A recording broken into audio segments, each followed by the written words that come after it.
Hello guys, my name is Osaro. I'm the author of osarotheory. If you haven't read my book, you can find the link below. It's available on Amazon.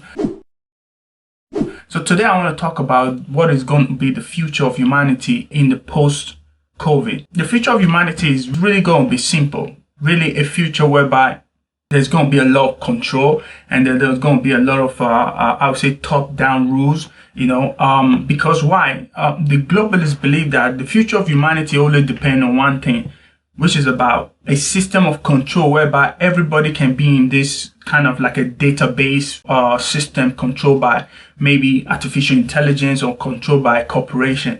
They believe that the future of humanity really depends on how the globalist or corporation becomes so tightened to dictate up to down the rules. In the future, in post-COVID, it's going to be a future that is more liberal, a future that is more open, a future that is less conservative, we can say, a future that race doesn't really matter anymore. It's going to be a future whereby people are seen equal, regardless of their skin color, and no discrimination or what have you. It's going to be a future that is more sustainable, basically a future whereby you have a mega city where everybody can live in, everybody's have their data stored or given to the big corporation or to the government, and then where the government then uses data to process and charge based on their social credit and behavior, just like the system we see happening in China, which is very restricted and top-down rules between the government and the citizens. So there's going to be a lot of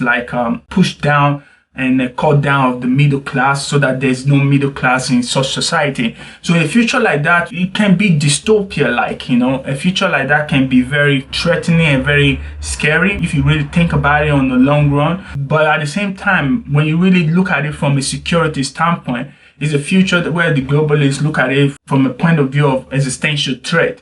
If there's an extraterrestrial threat, if there's an out of space threat, who's gonna decide who's gonna decide for the affair of the rest of humanity? So they look at it from that collective perspective, from that point of view that, well, if there's going to be an existential threat, we'd rather have a world whereby we make one decision and we follow one rule. So they look at it from that. So that's why they're trying so hard to push the world into a unified world, rather than a world whereby everything is so fragmented. And so that's what the globalists want, and that's what the future is going to be like for a lot of people.